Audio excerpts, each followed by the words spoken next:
I'm Zoë Clark, Senior Self-Management Programme Officer for the National Axial Spondyloarthritis Society. In 2020, NASS worked with patients and rheumatology departments to co-produce a pilot virtual self-management programme to explore the demand for and assess the impact such a programme could have. This was funded by the Postcode Neighbourhood Trust. We identified 6 NHS centres to host a total of 10 pilot sessions, and these centres represented a range of axial SPA services from a single clinician up to a multidisciplinary team. The first session covered pain, flares, fatigue and emotional well-being. 3 centres hosted a second session on medication and exercise, and 1 centre held a third session covering night pain, sleep and stress. All these topics were identified as important during a consultation process with patients and clinicians. Sessions were delivered by healthcare professionals from the host rheumatology department in tandem with NASS staff and included teaching, group discussions, interactive polls and exercises. All the content was co-produced and we analysed feedback throughout to continually improve each session.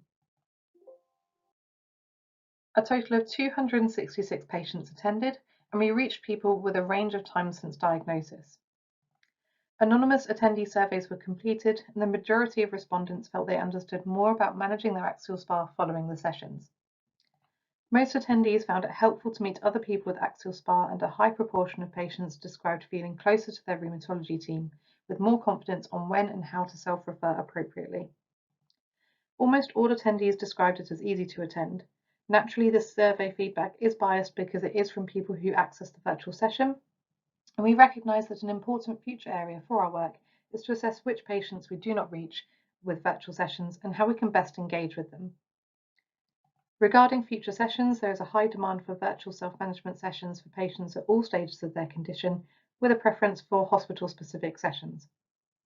We also gathered healthcare professional feedback through surveys, and all the respondents felt the sessions were beneficial for their patients and would be interested in running more in the future. The breakout rooms and the opportunity to speak with patients were particularly valuable. Facilitation by NASS and using features to encourage attendee interaction made the sessions work well. Our pilot shows that there is demand from patients and healthcare professionals for a virtual axial SPA self-management programme, and the results have informed our next steps. The pilot also shows the value in co-producing self-management resources, with it being effective for engaging with a range of patients, educating and empowering patients to self-manage their condition, and bringing them closer to their clinical team. Thank you to BSR for inviting me to present these results, and also a huge thank you to all the healthcare professionals and patients involved in our pilot programme.